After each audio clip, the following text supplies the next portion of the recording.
Hello friends, thank you so much for stopping by. I hope you are having a fantastic day today.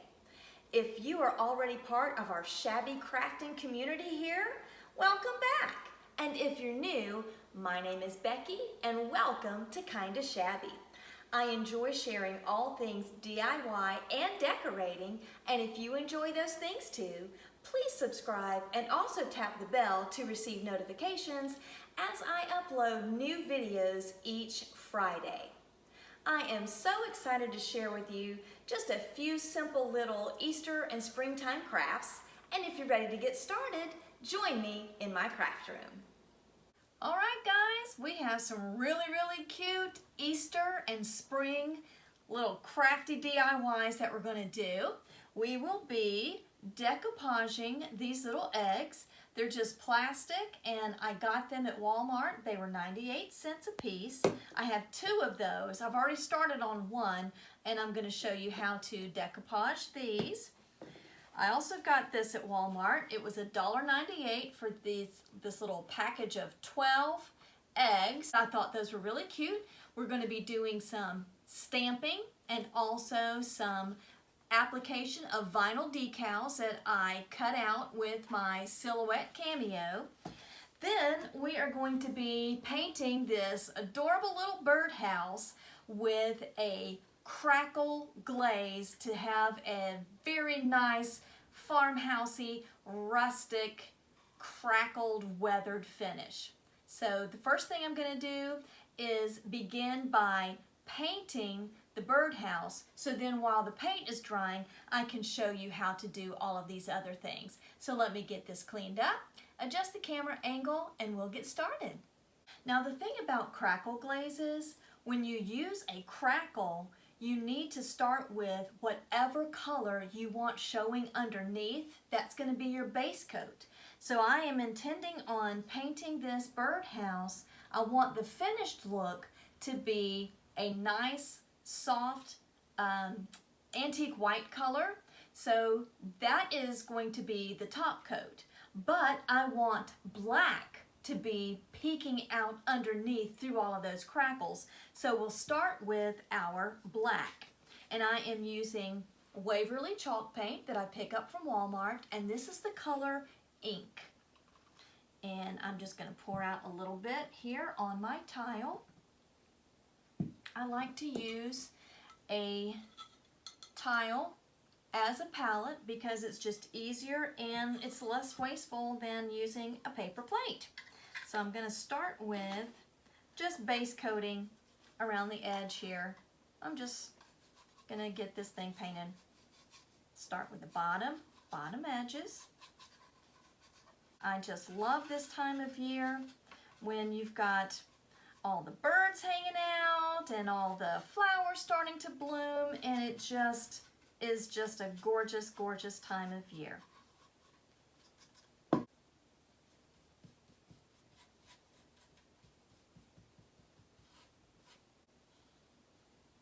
And I picked this up at Hobby Lobby, and it's all coated in black, and I'm just going to set this over to the side. I've got some paper back here that I'm going to just set that on, and we're just going to let that dry.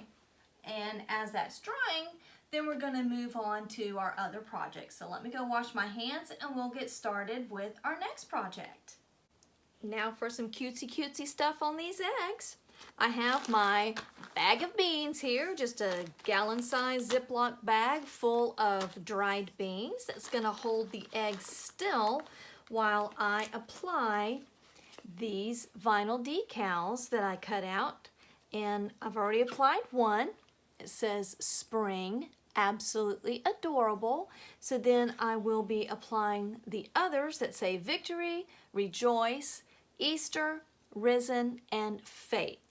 And I cut these out with my Silhouette Cameo.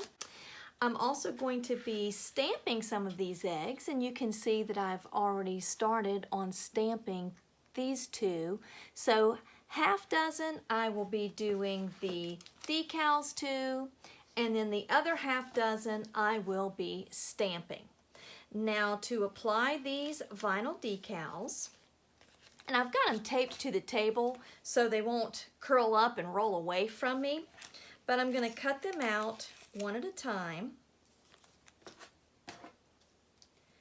Let me just cut these apart here. And to make application of a vinyl decal easier,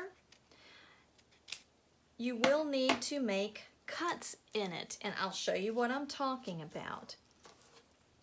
Because this is flat and we will be applying this to a cylindrical surface, it can be a little difficult. So what I'm going to do is take my scissors, and I hope that you can see this, but I will be making little slits with my scissors in between each of the letters, and also like here on the N and here between the E and the N, being careful not to cut my stencil, decal, and just going in and cutting these little slits between the letters, and then in between that section there on the bars of the R. And I'm going to turn it around and do the same thing, because that's going to help this have a little more flexibility when we start laying down that decal, so it will lie flat. Then I will peel the back, because there are 3 pieces to this. There's actually the paper backing that the decal is on. There is the black vinyl that is the decal itself, and then there's this top clear paper that the decal is stuck to. It's the transfer paper, which we're going to pull that off. I'm going to lay aside the paper backing. Then I'm going to lay down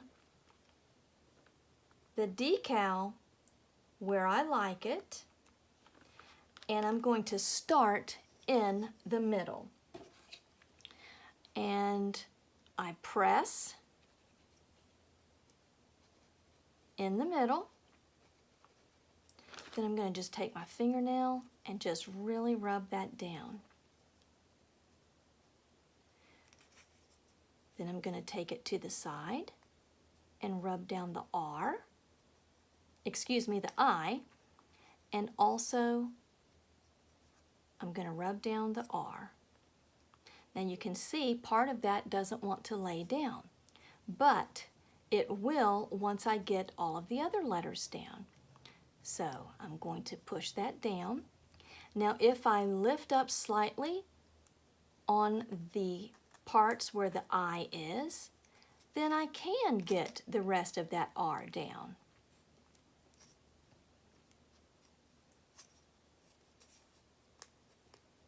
So now I have the R, the I, and the S down. I'm not going to try and lay those other letters down yet, because it's just not going to lie flat. So now that I know that those are all down there and stuck down really well, I'm going to take my finger and hold onto the E and the N and just lift up on the R and the I and the S. And I saw just a little bit of that R wanted to come up, so I'm just going to rub it down with my finger. And you can see now you've got this plastic piece, and I'm just going to cut that off. I'm going to cut off the excess.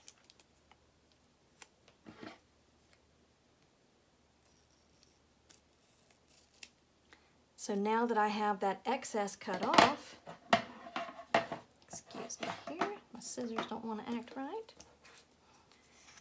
I can go back and the E and the N will now lie flat. And I hope that makes sense. Because this is so small and it's a little bit difficult to see on camera, I hope that makes sense to you. So we're going to do the other words as well. So now that I have the E and the N on, I'm going to slowly peel away the plastic that is the transfer paper. And there we go. Look how cute. Love it. let's do the next one. And I'm not going to do all of these. I don't want to bore you to death, but I will do one more. So now our next word is faith. And again, I'm going to make slits between the letters here, because that's just going to make this more pliable. Turn this over, peel that away. Get me another little egg here. Now I'm going to, again, place this where I think it looks even. And I'm going to start in the middle. I'll just use my fingers this time instead of the scraper. I think it's easier for you to see. And I'm just going to go over with my fingernail and lay those letters down. So now that I have the F, A, and the I down, I'm going to hold my thumb over on the T and the H so it doesn't go anywhere. Lift up that clear plastic here on the F, A, and I, and cut that excess off.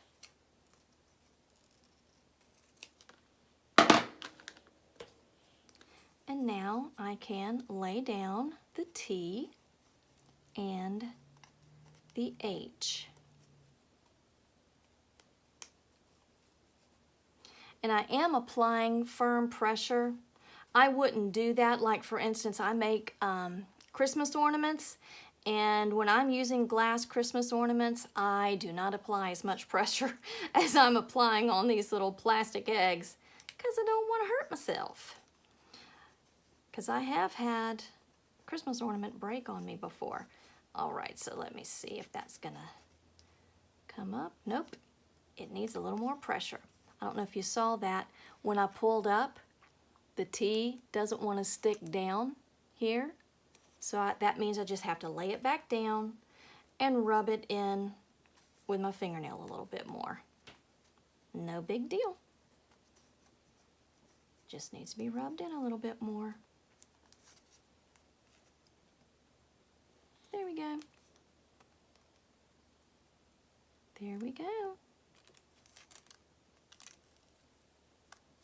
Oh, isn't that nice? I just love these. It's going to be really cute when I get them all staged up for you as well. All right, friends, we have the other half dozen of our eggs to decorate, and we're going to be using stamps. And I have the Iron Orchid Designs set here is called knob toppers, and they are actually designed to be used when you are painting furniture to be able to decorate the knobs on your drawer or door pieces.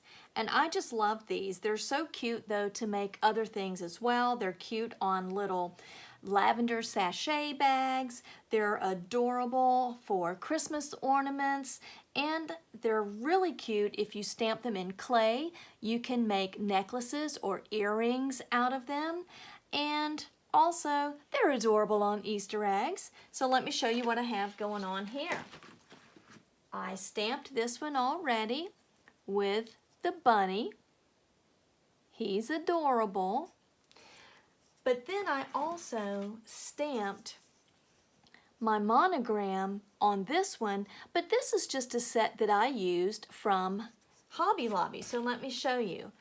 It comes like this. It says $9.99, but you know Hobby Lobby always has stuff on sale. So I got this.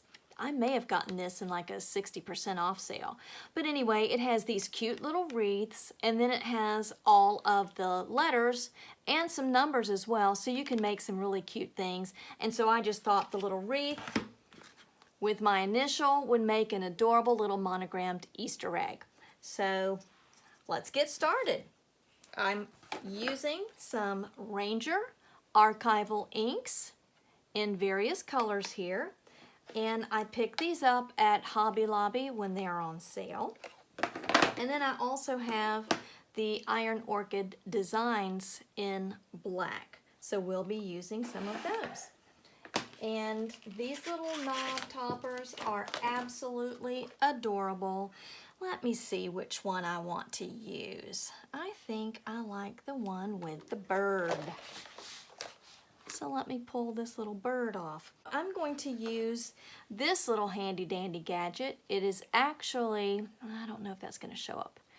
It has flexible plastic right here, so I'm going to be able to stamp over it just like that on the egg. That cute little bird, I'm going to lay him face up. He's difficult to see now, but when I get the ink on, it'll be easy to see.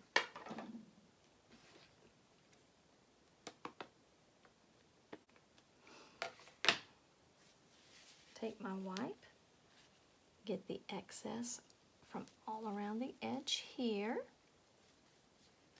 Now you can see him a little better because he's got some ink on him. And hold him down.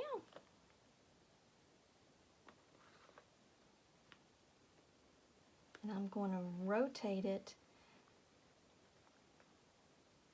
just like that and lift up. Oh my goodness, how pretty is that? Isn't that adorable? I just love that. So we got our little bird. Put you over there, little birdie. Let me wipe this off.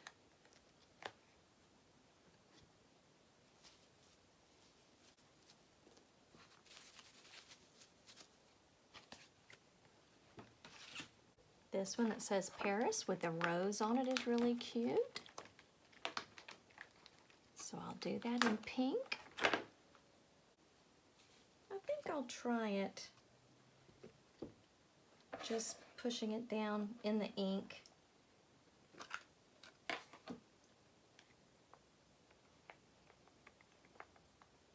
Let me just try that and just see. Pick that up. And let's try it. Hold one side, walk my fingers around.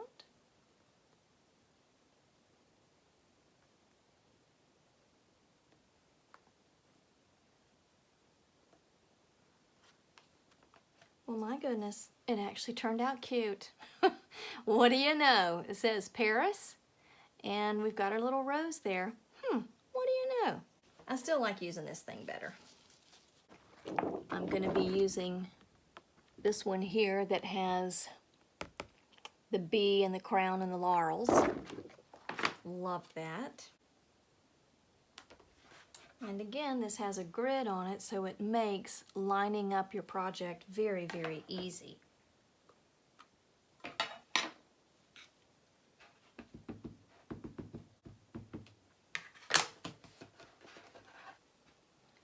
Wipe off my excess.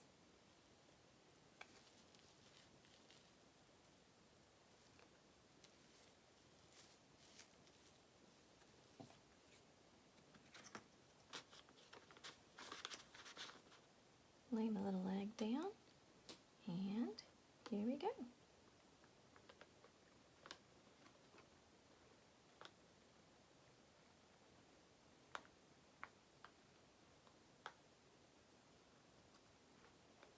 Oh,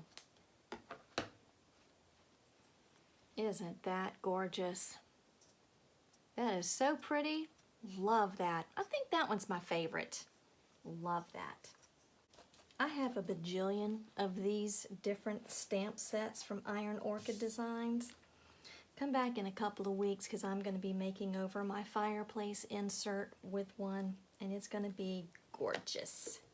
Just gorgeous.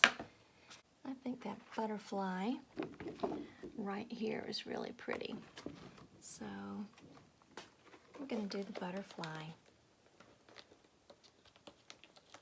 And there are many different companies that make these clear decor stamps.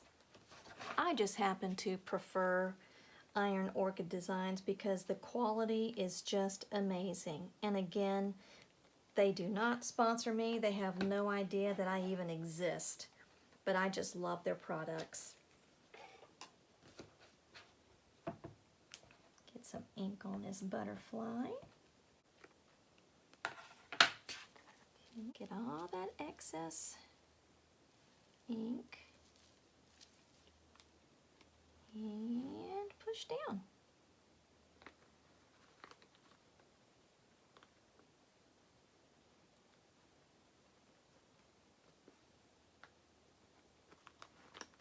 Whoops. And there we go. How pretty. I just love these.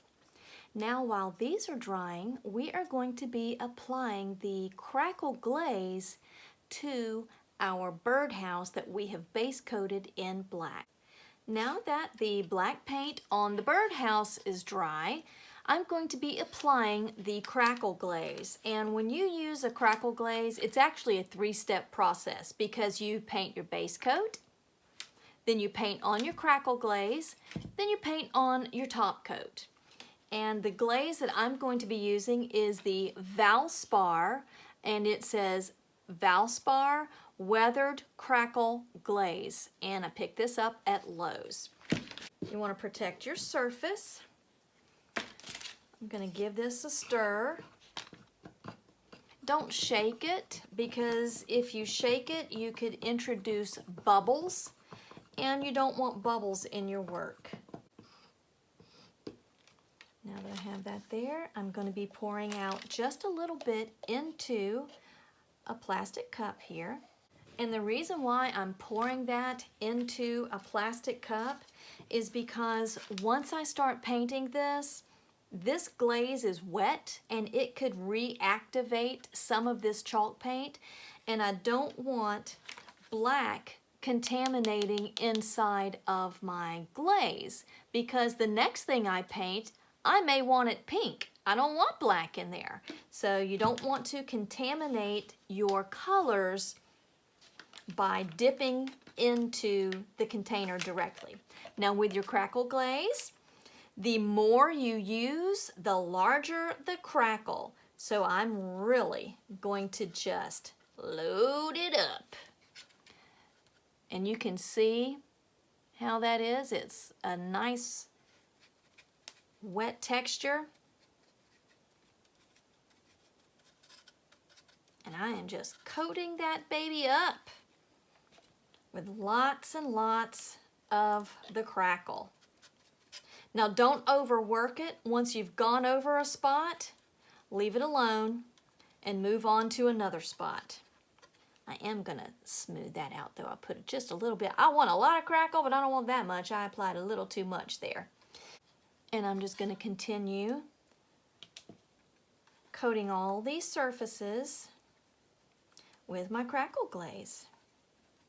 Those of you that have used Crackle Glaze, whoo, you know how much fun this is. Those of you who haven't, you'll be buying Crackle Glaze. You'll be painting all kinds of stuff with it because it's just fun.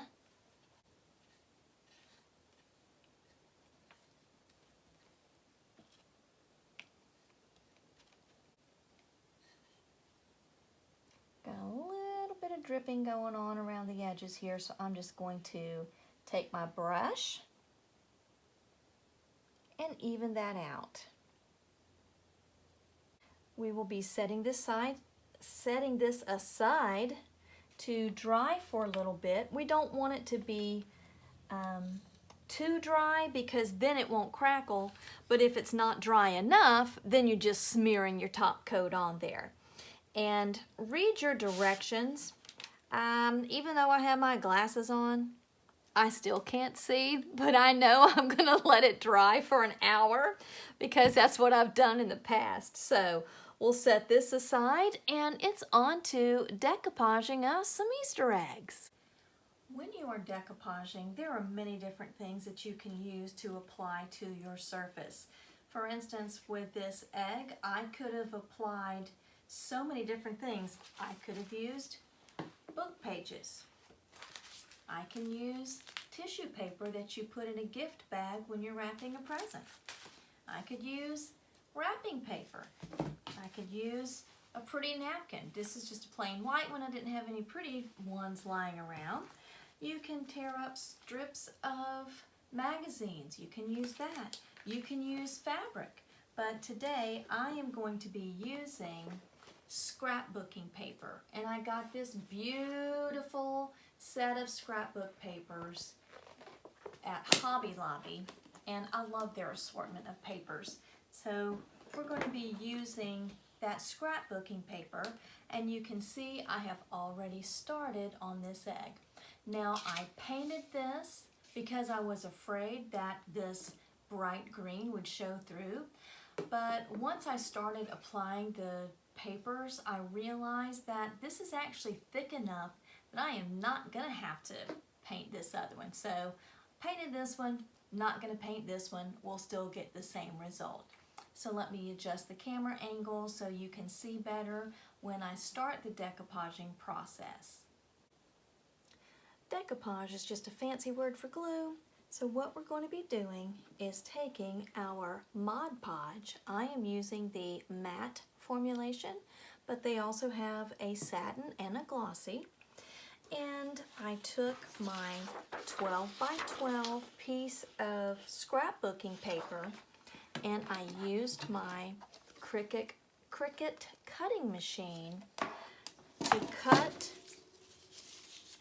these strips of paper, and I cut them in 5/8 inch wide segments.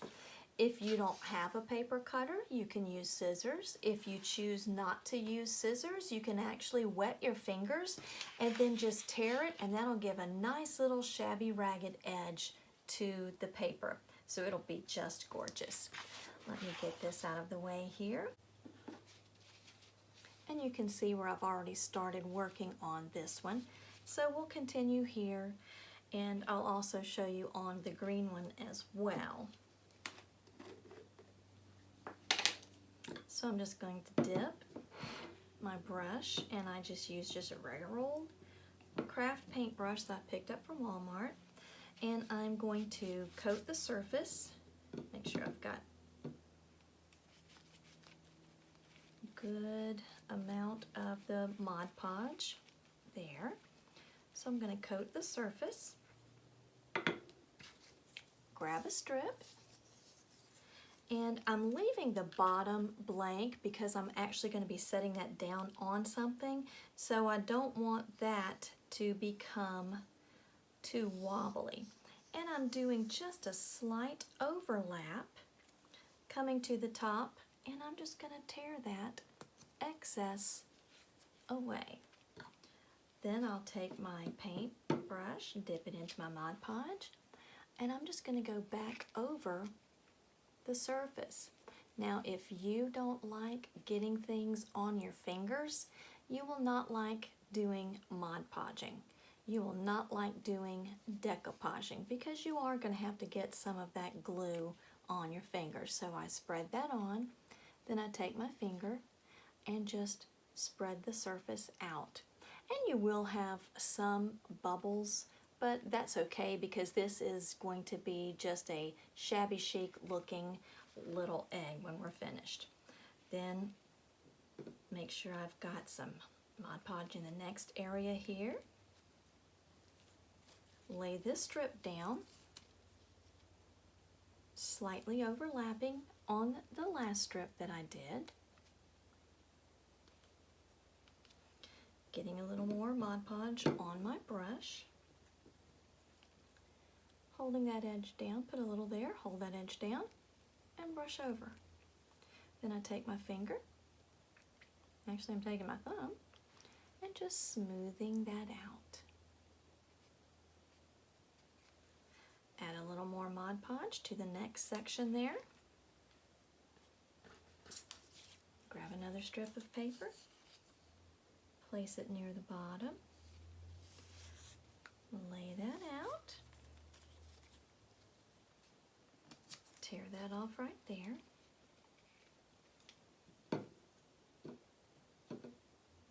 Put some more Mod Podge on my brush.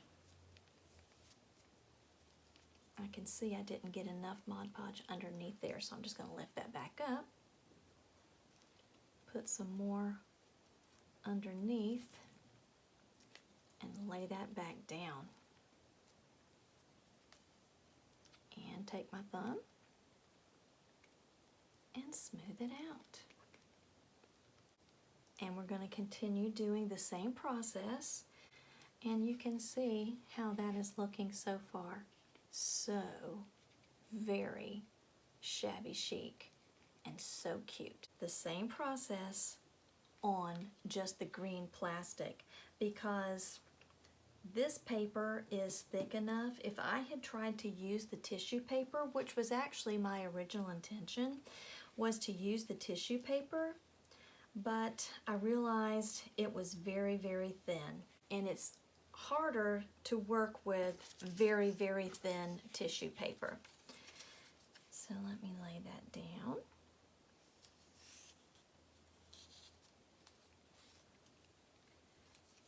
It's easier if I tear it up at the top so we don't have so many pieces of paper hanging up at the top. It makes it too thick. Brush that over the top. Take my thumb. Smooth that all down. And you will have some bubbles, and that's okay. Some things I can get 100% accurate application with zero bubbling, and then some things I have some bubbles. And on this project it really doesn't matter if we have bubbles, because this is just meant to be just a cute little shabby chic decor piece. Place that down, do a slight overlap. Get some more Mod Podge. Paint it over the top. Smooth down with the thumb. And you'll find after you've been doing this for a few minutes, you may need to stop and just go wash your hands, because if they get too sticky with the Mod Podge over it, it wants to stick to the papers that you've already applied, and it may tear your papers. So every couple of minutes you may find it necessary to just stop what you're doing, go wash your hands, and start the process again. I just love this. What a nice, just relaxing, cute little project to do. Decoupage is so much fun. At least it is to me. I love it. And that's what we're going to do to each of these until the surface is completely coated. I can't wait to finish them and stage them up for you. It's going to be really cute. Now we are ready to apply our top coat to our Crackle Glaze.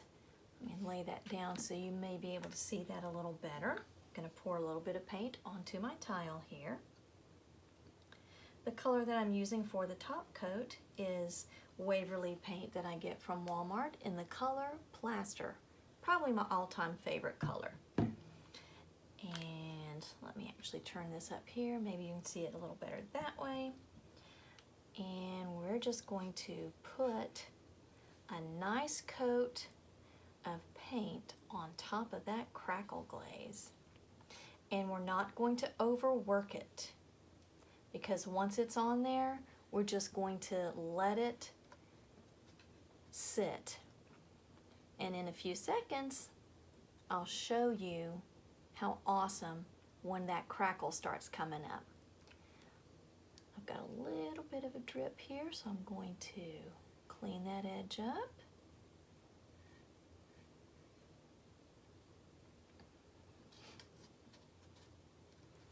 Come over to this side. Get some paint going on this side. And as I said, don't go back and forth over it. Don't overwork your paint. Get some paint going on the back. Put some here on the front.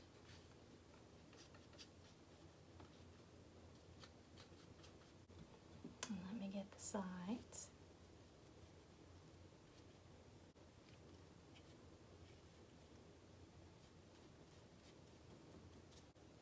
So there's cracks starting to form in the top, and you can see the black beneath that gorgeous plaster color. I just love using this Crackle medium because it gives a gorgeous weathered look without you having to do a whole lot of work. So I'm gonna let this dry so I can paint this bottom right here, and then I'm gonna get everything staged up for you, and it's all gonna look so cute. Our stamped Easter eggs turned out to be just oh so adorable. At the bottom of the screen, you'll catch a quick glimpse of the stamped tea towel, and I will post a link to that video in the description box below. This stamped egg with the bee is my favorite, and everything just looks so much cuter on a cupcake stand. I love the bright, fun polka dots on our decoupaged eggs. Simple strips of paper and a little bit of Mod Podge quickly transformed the plastic Walmart eggs into cute Easter decor. Next up, don't you just love all the yummy, crackly goodness on this birdhouse? I hope you'll give this fun process a try. Y'all, just look at that crackle. A quick spray with some polyacrylic, and the birdhouse is ready for the garden. There are just so many different projects begging for a good crackle. I've styled the decaled eggs with a sweet little bunny. Doesn't she look just precious on my kitchen counter? As always, I appreciate you spending a little bit of your time here with me. I love my subscribers and our growing crafty family. Please remember to subscribe and share with others who love crafting too. Come back next week for more crafty inspirations. Until then, be blessed.